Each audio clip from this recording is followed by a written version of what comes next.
안녕하세요. 전북대학교 김상철 교수입니다. 이번 시간에는 스마트팜 시스템 구성에 대해서 알아보는 시간을 갖도록 하겠습니다. 순서는 스마트팜 개념과 범위, 그리고 온실에 있어서의 스마트팜 시스템 구성, 축사에 있어서의 스마트팜 시스템 구성, 노지에 있어서의 스마트팜 시스템 구성 순서로 말씀을 드리고, 또 특별히 스마트 온실 시스템의 운용 기술에 대해서 요약해서 설명을 드리고, 스마트팜 시스템의 미래 전망을 이렇게 하는 순서로 이렇게 진행을 하도록 하겠습니다. 먼저 스마트팜의 개념에 대해서는 이전 시간에 우리가 알아보았듯이 농업의 디지털 트랜스포메이션이라고 이렇게 요약을 할 수가 있겠습니다. IoT와 데이터 분석, 그리고 자동화 기술을 융합해서 농민이 시공간의 제약이 없이 농사 환경과 상태를 관측하고 또 정보를 계량화해서 농업 생산과 유통, 또 농촌 생활에 적용함으로 해서 농업인의 삶의 질과 또 이런 농촌의 어떤 삶의 질을 향상하고 보다 지능화되고 고효율을 지향하는 농업 형태라고 이렇게 우리가 이해를 하고 있습니다. 그래서 스마트팜의 핵심 기술과 적용 범위는 또 이것도 이전 시간에 우리가 잠시 이렇게 설명을 드렸듯이 축산, 노지, 과수, 원예 이런 농업의 전 분야에 걸쳐서 생산활동, 또 유통, 소비활동, 농촌의 삶의 이런 농업의 전 주기적인 과정에 있어서 환경 센서라 토양 센서, 작물 센서 이런 어떤 센서들과 정보 획득 수단들을 통해서 농업에서 일어나는 많은 그런 활동들을 데이터로서 계량화하고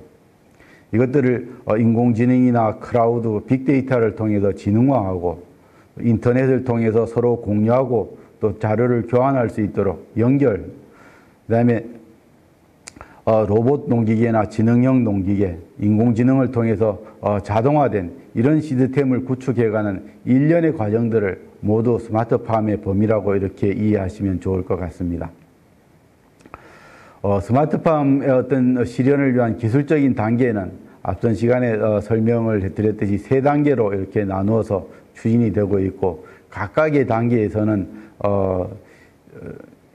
1세대에는 편의성 향상, 2세대는 생산성 증대, 3세대는 에너지 효율화와 로봇 기술을 적용한 글로벌 수출 모델로서 이렇게 한국에서는 스마트팜 기술이 세 단계로 나눠서 추진이 되고 있다는 걸 여러분들이 이해하시면 좋을 것 같습니다. 그러면 온실에 있어서 스마트팜 시스템이 어떻게 구성이 되는지를 알아보도록 하겠습니다. 온실에 있어서의 스마트팜은 온실이 외기 환경과 또 작물이 자라는 내기 환경을 이렇게 구분하고 있고, 또 이런 작물이 자라는 환경을 격리해서 보호하고 있기 때문에 외기 환경과는 상당히 다른 그런 이 작물 생육 환경들이 조성이 되게 됩니다. 그래서 온실 내부에 작물이 자라는 환경으로서 온도, 습도, CO2, 일사량 이런 것들을 측정을 하고, 또 외기의 어떤 기상 상태로서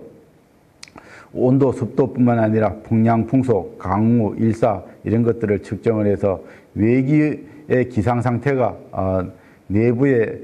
작물의 생육 환경에 미치는 영향들을 모델로 하고, 또 작물이 자라는 뿌리부의 어떤 그런 환경, 토양의 습도라든지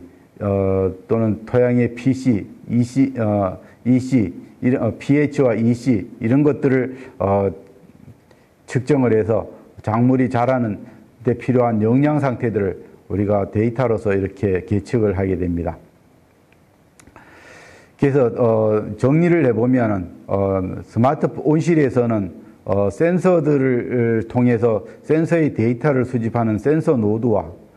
또 냉난방이라든지 관수장치, 천창, 측창, 제어장치 이런 것들의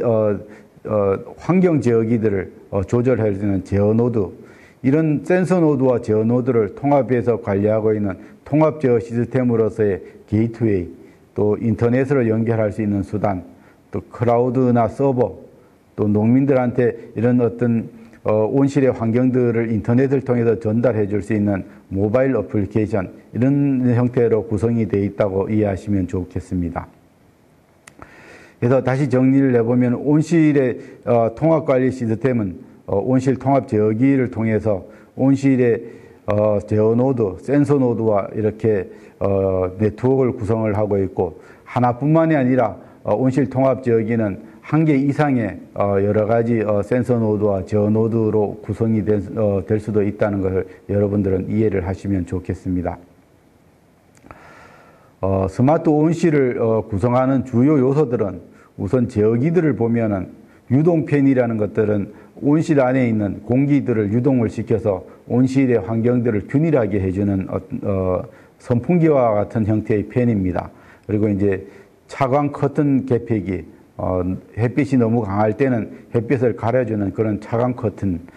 열었다 닫았다 하는 이런 개폐기라고 이해하시면 좋겠습니다. 그러면 천창과 측창을 개폐할 수 있는 장치, 냉난방기, 관수 공급기, 보온 커튼을 개폐할 수 있는 개폐 장치, 양액 공급 장치, CO2 공급 장치 이런 것들이 이제 제어기로서 제어기의 설비로서 온실에 이렇게 구성이 되어 있고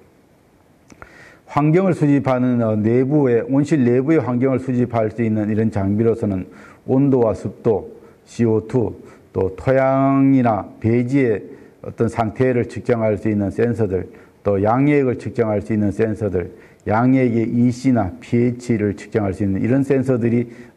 환경 측정 장비로서 이렇게 설비가 되어 있다고 이해하시면 좋겠습니다. 그리고 영상 장비로서는 CCTV나 적외선 카메라, DVR 녹화 장비들이 있는데 이러한 CCTV나 적외선 카메라들은 작물 전체의 어떤 그런 그 생육 상황뿐만 아니라 미시적으로는 작물의 이 생육 상황과 질병 상태까지도 이렇게 판단할 수 있는 그런 2세대에서 활용될 수 있는 그런 영상 정보를 획득할 수 있는 이런 장치들도 포함이 된다고 할 수가 있겠습니다. 그리고 정보관리 장비로서는 PC나 모니터, UPS 등이 들 수가 있겠습니다. 그래서 여러분들이 지금 센서라는 말을 많이 듣고 있는데 이 센서라는 것들은 어떤 역할을 하는 것인가? 센서라는 것들은 환경의 변화를 감지를 해서 그 측정 양들을 정기적인 신호로 변환하는 장치다 이렇게 이해를 하시면 좋겠습니다. 그래서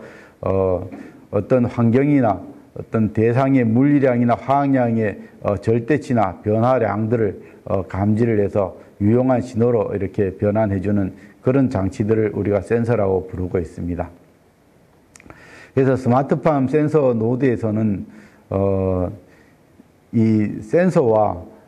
센서는 대부분 아날로그 신호들을 출력해주는 이런 어떤 구조로 되어 있는데 이런 아날로그 출력 신호들을 받아서 디지털 신호로 변환을 하고 변환된 신호를 네트워크로 이렇게 연결해 줄 수 있는 이런 어떤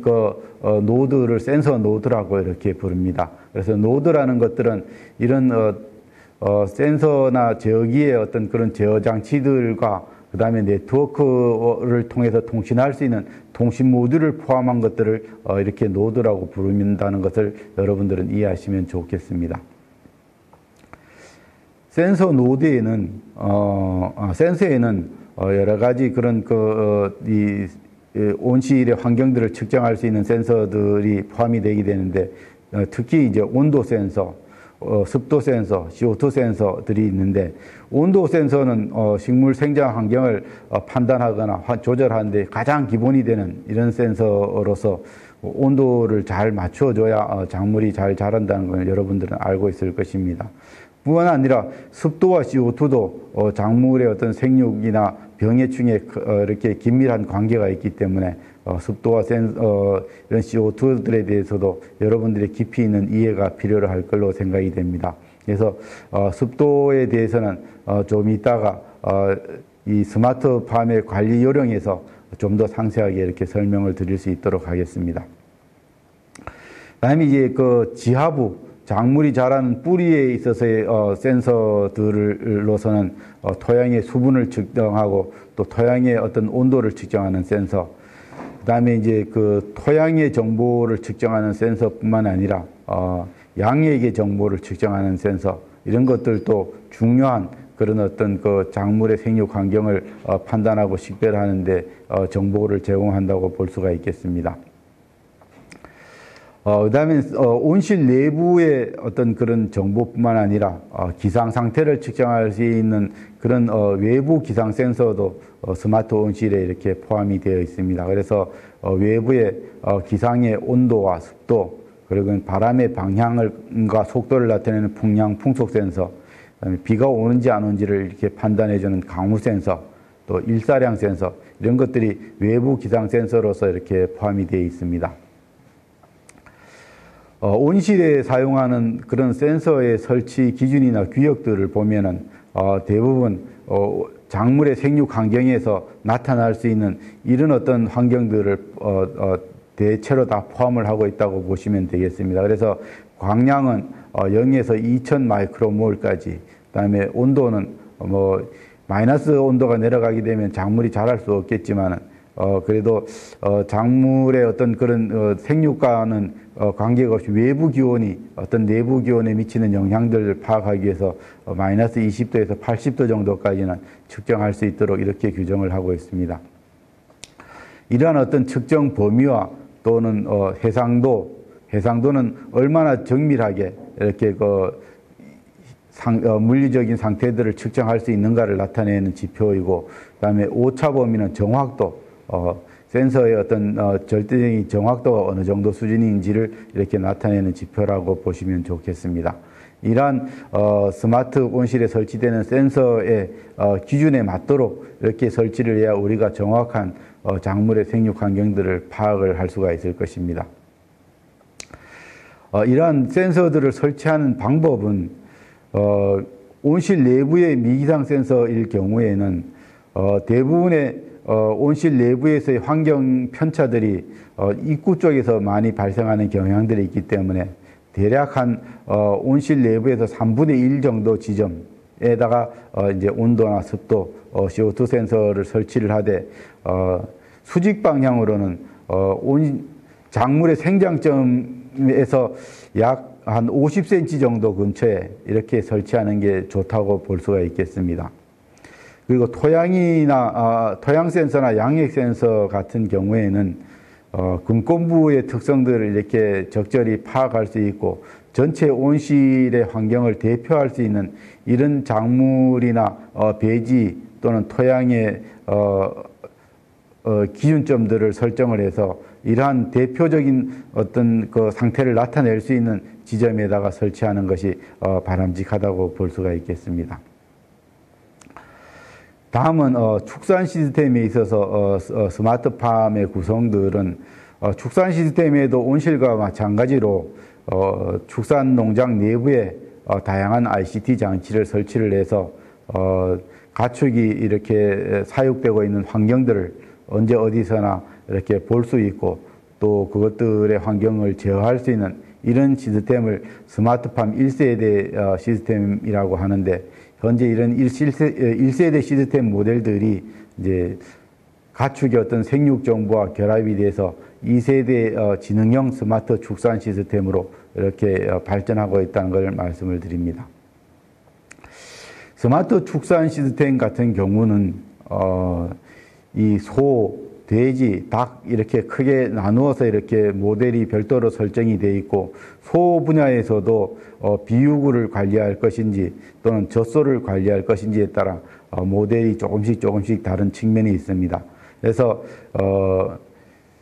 비유구 같은 경우에는 온실 환경을 제어하거나 모니터링하는 시스템은 대체로 비슷합니다. 다만 사료급이기라든지 번식 관리기라든지 또는 음수량 관리기라든지 이런 것들이 비유구나 또는 젖소의 어떤 축종에 따라서 조금씩 달라지는 이런 경향들을 보이고 있습니다. 축산 시스템에도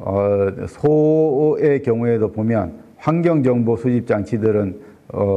대부분 이제 온실에서 사용되는 그런 장비들과 비슷하지만 특징적인 것들은 암모니아 가스나 또는 그런 이 축사에서 발생하는 악취가스나 유해가스들을 측정할 수 있는 이런 센서들이 부가적으로 더 추가가 되는 것들이고, 양액기를 대신해서 이제 급이기들이 이렇게 그 축사 시스템에는 자동으로 급이할 수 있고 또 급이를 제어할 수 있는 이런 시스템들이 더 설치된다고 보시면 좋겠습니다. 돼지의 어떤 스마트팜 시스템 같은 경우에도 돼지는 이제 대체로 임신사, 분만사, 자돈사, 비육사로 이렇게 나누어서 온실 환경을 관리하고 또 그 축사의 어떤 그런 목적에 맞는 그런 이제 그 센서들이 설치되는 경향들이 있습니다. 그래서 임신사 같은 경우에는 발정 체크기, 그리고 분만사 같은 경우에는 포유 모동 급이기라든지, 자돈사에는 새끼 돼지들한테 급이할 수 있는 그런 사료 믹스 급이기, 비육사에는 체중 측정기, 뭐 급이기 이런 것들이 각각 다른 어떤 이 모델하고는 조금씩 다르게 이렇게 설치되는 경향이 있다는 것들을 여러분들이 이해하시면 좋겠습니다. 양계 시스템에도 마찬가지로 육계와 산란계, 종계로 이렇게 나누어서 모델이 설정이 되고 있는데, 양계 시스템에는 양계의 어떤 그런 사육 환경을 갖다가 측정할 수 있는 센서 시스템, 계사 환경 관리 시스템으로 이렇게 표시가 되고 있죠. 그 다음에 이제 환경을 제어해 줄 수 있는 계사 환경 제어 시스템, 이렇게 나누어서 이렇게 구축이 되고 있고, 또 외부의 시설로서는 CCTV라든지 또는 이 운반하거나 또는 사료를 갖다가 관리해 줄 수 있는 급이비인 관리 시스템, 이런 것들이 이제 외부에 설치되어서 데이터로서 이렇게 측정이 돼서 내부 시설과 같이 이렇게 연동해서 운영이 된다고 이렇게 이해하시면 좋겠습니다. 계사 환경관리 시스템에는 대체로 이제 온습도 센서, 조도 센서, 그 다음에 CO2, 암모니아 센서, 정전이나 누전을 갖다가 이렇게 측정할 수 있는 이런 센서들이 설치가 되고, 환경 제어 장비로서는 사료 급이량을 제어할 수 있는 센서라든지 또는 환기를 제어할 수 있는 센서, 또는 이제 냉난방의 어떤 수단으로서 팬이나 히터, 쿨링 패드를 이렇게 제어해 줄 수 있는 이러한 시스템들, 또 계사 안에 그런 조도를 제어하기 위해서 LED를 이렇게 제어해 줄 수 있는 이런 장치들이 이렇게 설치가 된다고 보시면 좋겠습니다. 다음은 노지 스마트팜을 구성하는 사례에 대해서 이렇게 보도록 하겠습니다. 노지 스마트팜은 노지에 노출된 환경에서 사람이 이렇게 제어할 수 있는 환경 요인들은 그렇게 많지가 않습니다. 그래서 현재 한국에서도 노지 스마트팜은 관수와 관비 정도를 이렇게 제어해 줄 수 있는 이런 이 스마트팜 시스템에 대부분 이렇게 초점이 맞춰져 있다고 보시면 좋겠습니다. 그래서 이런 자연 환경이나 기상 상태의 변화에 따라서 이렇게 토양 내부에서의 어떤 수분의 변화, 또 이런 이 양분의 변화들을 측정을 해서 관수 제어 장치라든지 양액 제어 장치들을 제어해주고 또 이런 것들을 원격으로 모니터링하거나 설정해 줄 수 있는 이런 기술들이 스마트팜의 어떤 노지 모델로서 제시가 되고 있습니다. 노지 농업에 들어가는 센서들도 대부분 이제 환경을 계측하는 장비는 기상을 측정하는 장비들과 거의 다름이 없이 동일하다고 보시면 좋겠습니다. 다만 이제 뿌리들이 생육하는 토양 속의 어떤 그 환경들을 측정하는 토양 수분 센서, 지온 센서, EC 센서, 또 여기 pH 센서 이런 것들이 추가적으로 이렇게 더 활용이 된다고 보시면 좋겠습니다. 그래서 현재 이제 그 노지 채소 스마트팜에 이용이 되고 있는 센서들의 종류와 그 모습들을 여러분들이 볼 수가 있습니다. 이거는 지금 그 양파 농장에서 스마트 관수 시스템을 설치한 모습들인데,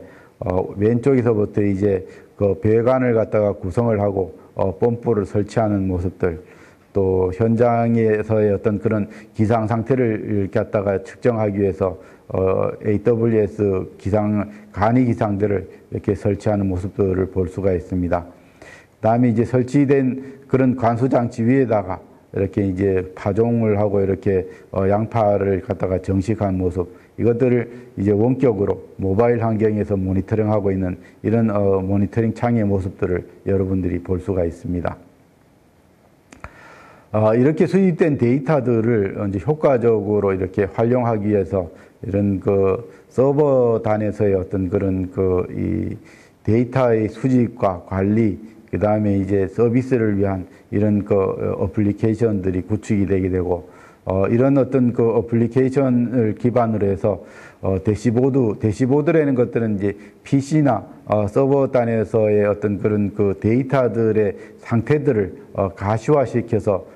표현해주는 부분이라고 이해하시면 좋겠습니다. 그래서 이제 작기 정보나 날씨 정보, 기상 상태, 또 작물들의 어떤 자라는 환경에서의 어떤 그런 주야간의 온도 편차, 이런 것들을 이제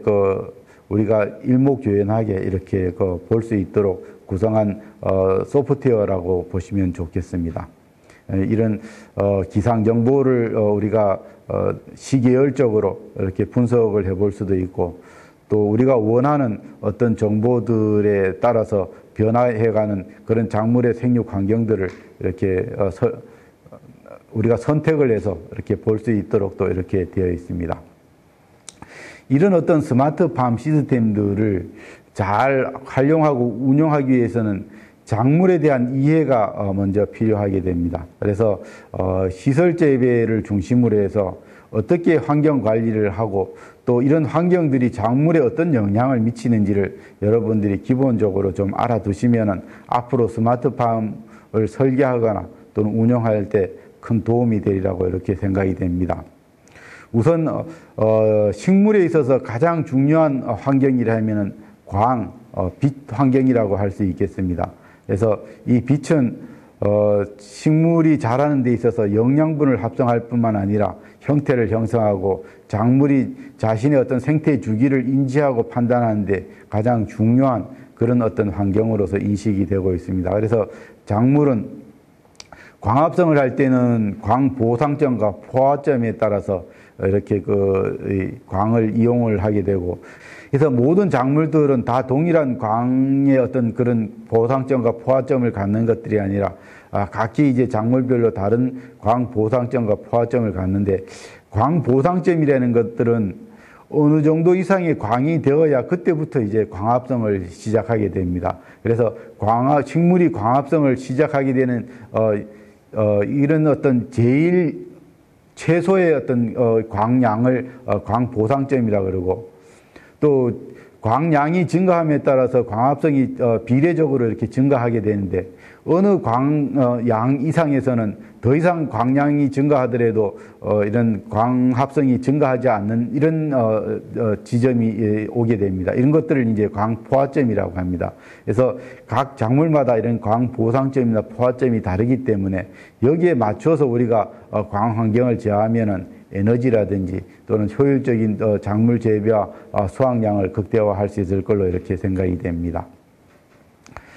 그리고 시설 형태와 설치 방향에 따라서도 이런 광 투과율이 달라지고, 또 달라진 광 투과율에 따라서 식물의 생장이나 또는 수확량도 달라지기 때문에 우리가 이제 시설을 대체로 이제 보면 단동 형태와 연동 형태로 나눌 수가 있는데,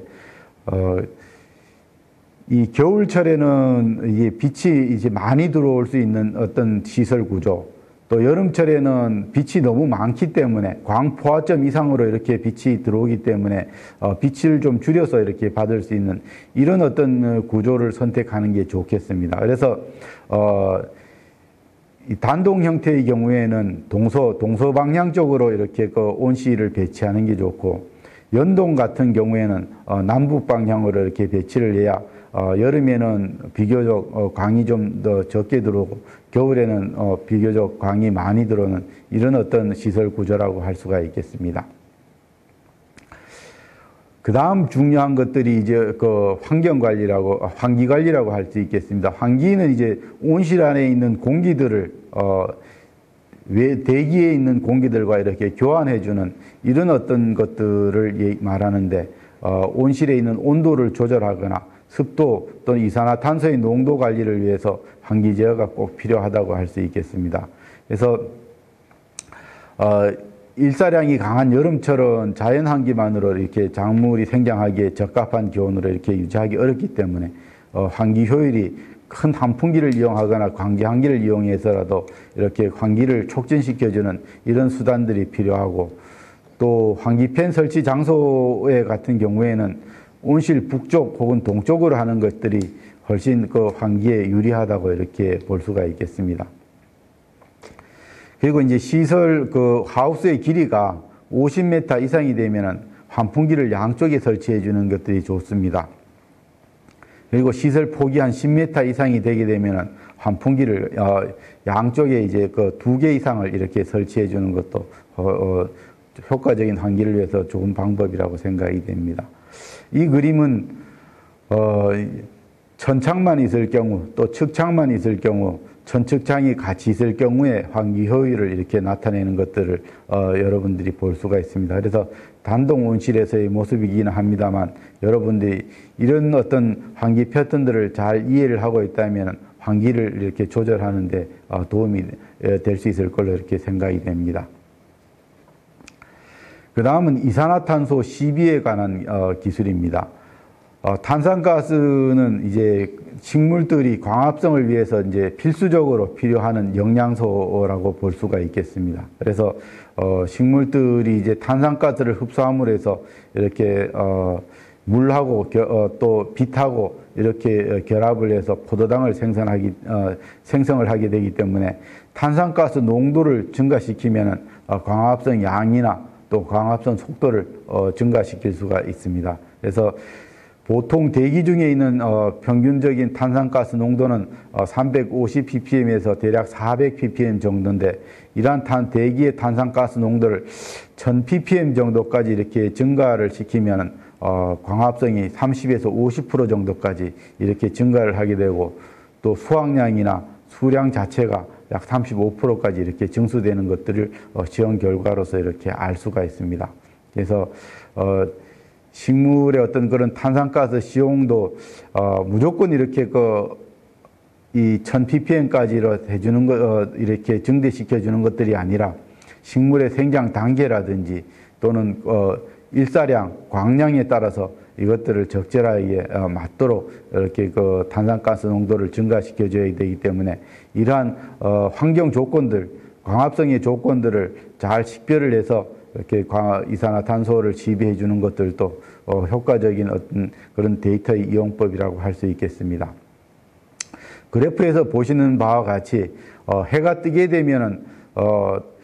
1000ppm 이상의 탄산가스 농도가 급격하게 줄어들어서 2~3시간이 지나게 되면 200ppm 정도까지 이렇게 떨어지게 됩니다. 이때 탄산가스나 CO2를 인위적으로 공급하지 않으면 식물의 어떤 광합성은 상당히 위축이 되게 되고 이것들이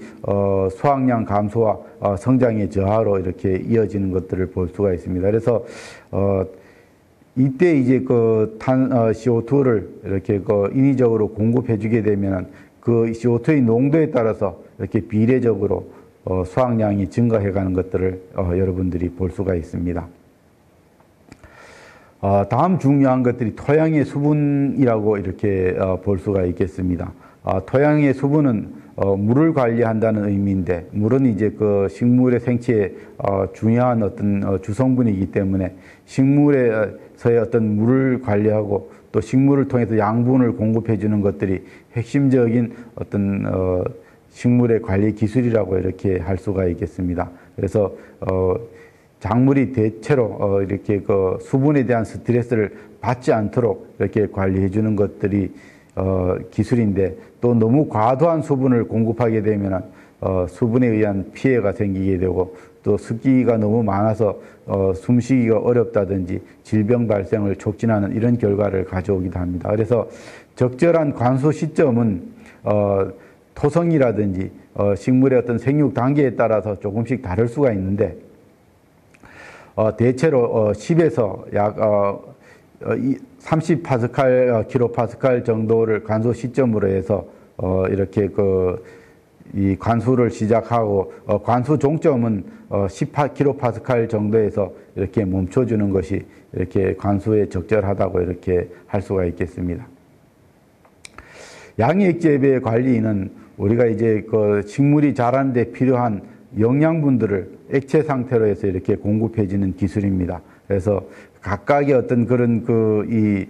양분들의 총합이 EC로 이렇게 나타나기 때문에 EC를 잘 조절을 해주고, 또 EC가 아무리 적절한 상태이더라도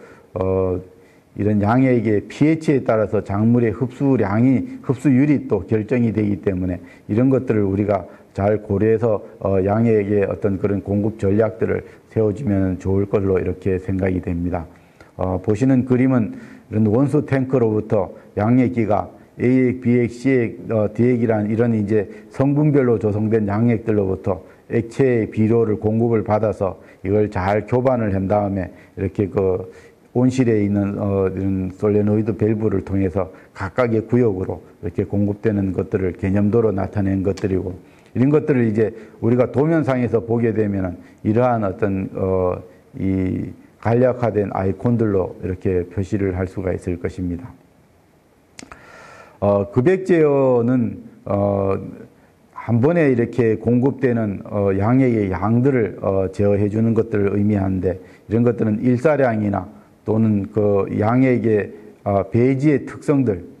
이런 것들에 따라서, 또는 토양의 어떤 그런 토성의 특성들에 따라서 각각 이렇게 다르게 공급해 주는 기술들이 필요합니다. 그래서 이 햇볕이 이렇게 일사량이 높고 햇빛이 좋을 때는 조금은 이제 짧고 이제 이 적은 양들을 자주 공급을 해주고, 그다음에 이제 햇빛이 이렇게 많지 않을 경우에는 공급 간격은 조금 길고 일회 공급량을 많이 공급해준 이런 것들이 필요하다고 할 수 있겠습니다. 지금 요 그림들은 양액을 갖다가 이렇게 공급해주는 주기 톱니 모양으로 이렇게 생긴 것들이 한 번씩 이렇게 그 양액을 공급했을 때 나타나는 어떤 배지의 수분 변화 패턴이라고 이렇게 이해하시면 좋겠습니다. 복합 환경 제어는 이렇게 온실 안에 있는 그런 이런 다양한 센서들과 이렇게 그 환경 제어기들이 설치가 되어 있는데, 이러한 어떤 그 환경 요인들은 하나만 바꾸는다고 해서 그 바꾸는 요인들만으로 이렇게 상태가 변화되는 것들이 아니라 각각의 환경 요인들이 서로 긴밀한 어떤 그런 관계 속에서 상호적으로 영향을 이렇게 주고받고 있기 때문에 하나의 요인을 제어하게 되면 서로 이제 연관된 요인들이 연쇄적으로 이렇게 바뀌게 되는 결과를 가져옵니다. 그래서 이러한 결과들을 잘 고려를 해서 이렇게 두 개 이상의 어떤 생육 요인들을 고려를 해서 환경을 제어해 주는 것들을 우리가 복합 환경 제어 기술이라고 합니다. 그래서 우리가 복합 환경 제어를 할 때 제일 먼저 필요한 어떤 지식이나 또는 어떤 그런 이해가 되어야 될 분이 몰리의 다이어그램입니다. 몰리의 다이어그램은 건구 온도와 습구 온도의 어떤 그런 이 온도를 알게 될 것 같으면은 현재 상대 습도, 또 절대 수분량, 수증 기압을 갖다가 알 수 있도록 이렇게 이제 그래프 형태로 만들어 놓은 다이어그램을 우리가 몰리어 다이어그램이라고 부릅니다. 이 몰리어 다이어그램을 통해서 우리가 예를 들어서 빨간색으로 표시된 건구 온도가 25도이고 또 점선으로 이렇게 사선으로 표시된 습구 온도가 예를 들어 18도일 때 현재 상대 습도가 얼마인지 이렇게 나타내면 건구 온도와 습구 온도가 만나는 점에서의 그런 포물선, 이 상대 습도의 곡선입니다. 이 이제 포물선을 따라가 보면 50%라는 걸 알 수 있게 되죠. 그래서 이렇게 현재 이제 그런 건구 온도와 습구 온도를 가지고 상대 습도가 얼마인지 또는 이 절대 수분량이 얼마인지 이런 것들을 알 수 있게 되고, 이 절대 수분량이나 상대 습도로부터 우리가 수분이 너무 높다든지 또는 강압성을 촉진할 목적으로 상대 습도를 낮춰야겠다고 이렇게 판단이 될 때는 어떻게 하면은 습도를 갖다가 낮추거나 또는 조절해 줄 수 있는지 방법을 제시해 주는 것이 바로 이렇게 몰리의 다이어그램이라고 할 수 있겠습니다. 그래서 온실 온도가 약 20도이고 상대 습도가 95%인 공기를 상대 습도가 70% 정도로 낮추려면은 이 몰리어 다이어그램에서 보면은 약 입방미터당 5kJ의 어떤 열을 공급을 해서 온실 온도를 5도 정도로 올릴 것 같으면은 상대 습도가 70% 낮아진다는 것을 우리가 볼 수가 있겠습니다. 뿐만 아니라 이런 그 몰리어 다이어그램은 현재 이 그 공기 중에 포함되어 있는 수분의 절대량 그리고 이제 포화 수증기 압과의 차이를 갖다가 우리가 이렇게 알 수 있는데 이런 것들을 HE나 VPD, HD라는 것들은 각 온도점의 절대 습도와 포화 절대 습도와의 차이를 나타내고 VPD라는 것들은 각 온도점에서 수증기압과 포화 수증기압의 차이를 압력으로 이렇게 표시한 걸 VPD라고 이렇게 부르고 있습니다. 그러면 이제 마지막으로 우리가 이런 이 스마트팜의 이런 구성들은 고정이 된 것들이 아니고 앞으로 이제 2세대, 3세대 기술 발전을 통해서 점차적으로 이렇게 새로운 시스템으로 진화를 해갈 것으로 이렇게 전망이 되고 있습니다. 그래서 지금 있는 이런 어떤 IoT 기반의 어떤 농산업 기술들이 또 인공지능과 이렇게 결합이 돼서 또 현재 이런 산업 쪽에서 쓰고 있는 ICT나 NT나 BT, RT 기술들과 이렇게 결합을 해서 새로운 어떤 농산업의 모델로서 일자리와 경제 성장의 동력으로서 또 안전식품을 생산하는 산업으로서 또 복지 산업으로서 이런 지속 가능한 성장 동력을 통해서 꿈이 있는 농촌 사회를 형성해가는 그런 어떤 사회적인 기초 자본으로서의 플랫폼이 될 것이라고 이렇게 우리는 판단을 하고 있습니다. 그래서 2세대 스마트팜이 이제 현재 우리가 가장 가까운 시일에 인공지능을 기반으로 이렇게 실현될 이런 스마트팜 모델이라고 이렇게 할 수가 있겠습니다. 그래서 이런 2세대 스마트팜 모델에서는 기회가 있으면 좀 더 이렇게 상세한 설명을 통해서 우리가 설명을 드렸으면 좋겠지만 지금 시간이 많지 않은 관계로 간략히 설명을 드리면 환경 데이터와 이런 생체 데이터들을 이렇게 입력으로 받아서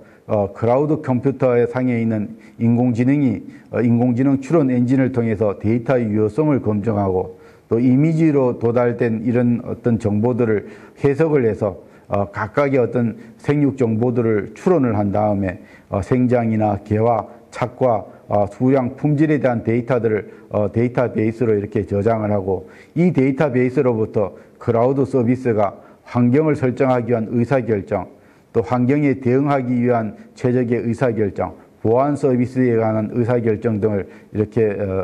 만들어서 인터넷을 통해서 농가에다가 서비스하는 이 모델들이 2세대 스마트팜 모델이라고 이렇게 이해하시면 좋겠습니다. 그래서 현재 개발되고 있는 스마트팜의 이제 차세대 모델은 2세대 모델이라고 이렇게 이해하시면 좋겠습니다. 그래서 정리를 해보면 1세대와 2세대 스마트팜의 가장 큰 차이는 생체 정보와 인공지능을 활용을 해서 의사결정을 하는 것이 가장 큰 차이다 하는 것들을